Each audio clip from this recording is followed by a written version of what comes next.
दीक्षा app पर निष्ठा training का 5वां मॉड्यूल माध्यमिक स्तर के शिक्षार्थियों को समझना।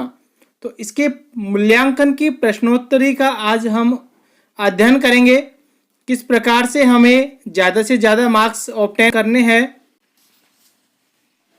ईजान 11वीं कक्षा का विद्यार्थी है। उसकी माँ ने हाल ही में उसके व्यवहार में कुछ बदलाव देखे। वह अपना अधिकांश समय व्यायामशाला में बिताता है, दिन में केवल एक बार खाता है और अचानक अपने कपड़ों के बारे में सचेत हो जाता है। एक शिक्षक के रूप में आपको क्या लगता है कि ईजान किस समस्या का सामना कर रहा है। तो 11वीं कक्षा के जो विद्यार्थी हैं वो किशोरावस्था में होते हैं और किशोरावस्था में जो समस्या होती है मुख्य रूप से भावनात्मक मुद्दे की होती है। तो यहाँ पर भावनात्मक मुद्दा हो जाएगा, निम्नलिखित में से कौन सक्रिय श्रवण का भाग है। श्रवण सक्रिय किस प्रकार से, तो देखिए पूर्व कल्पित विचारों का भाग बिल्कुल नहीं है। यहाँ पर आंखों से संपर्क करना, सिर हिलाना और स्पष्टीकरण मांगना, यह सक्रिय श्रवण का भाग हो जाएगा।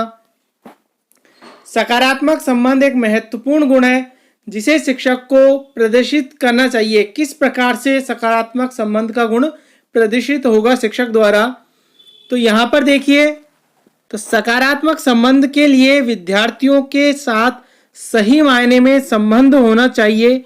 यह वाला जो गुण है प्रदर्शित करना चाहिए। निम्नलिखित में से कौन किशोरों की महत्वपूर्ण आवश्यकताओं में से एक है। तो किशोरावस्था में जो किशोर होते हैं वो ये चाहते हैं कि हमारी एक अलग पहचान हो।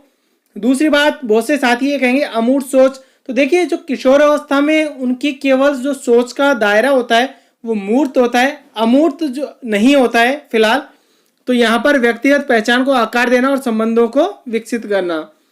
विद्यालय में मार्गदर्शन और परामर्श उपागम का एक महत्वपूर्ण कार्य है। विद्यार्थियों के सामाजिक और भावनात्मक कौशल को बढ़ावा देना। निम्नलिखित में से लॉरेंस कोलबर्ग का नैतिक विकास का सिद्धांत क्या सुझाता है। तो यहाँ पर जो है एक तो किशोरों को स्वतंत्रता की आवश्यकता होती है और दूसरा है सामाजिक मानदंड और नियम किशोरों के नैतिक निर्णय को नियंत्रित करते हैं। इन दोनों में से एक आना चाहिए। ज़्यादा संभावना जो है मुझे इसी की लगती है कि सामाजिक मानदंड और नियम किशोरों के नैतिक निर्णय को नियंत्रित करते हैं।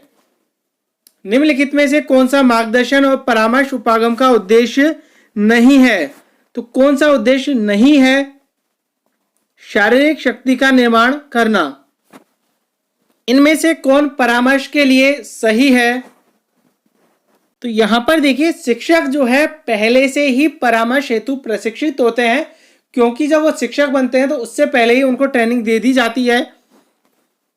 आत्म जागरूकता मार्गदर्शन प्रवृत्त व्यक्ति का एक गुण है, यह आपकी मदद करता है तो जानकारी का विश्लेषण और मूल्यांकन करने में।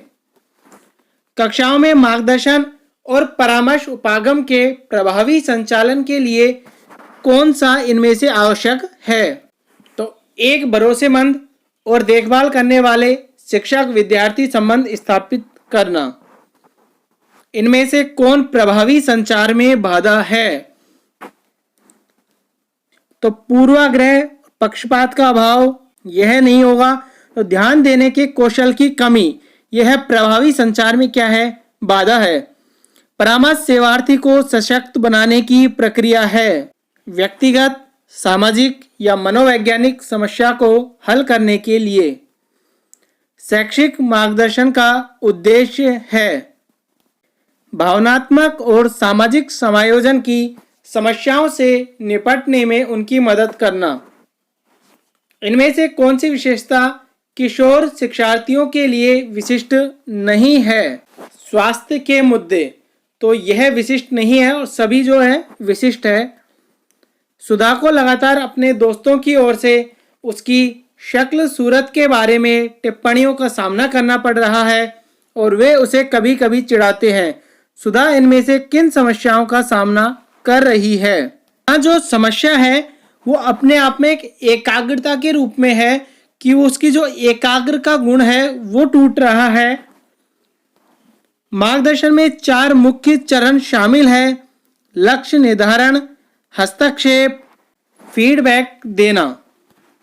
मार्गदर्शन और परामर्श का कार्य किशोरों की सहायता करना है तो यहाँ समाधान प्रदान करके विद्यार्थी की सहायता करने में शैक्षिक मार्गदर्शन किस प्रकार की प्रक्रिया है, तो भावनात्मक और सामाजिक समायोजन की समस्याओं से निपटने की।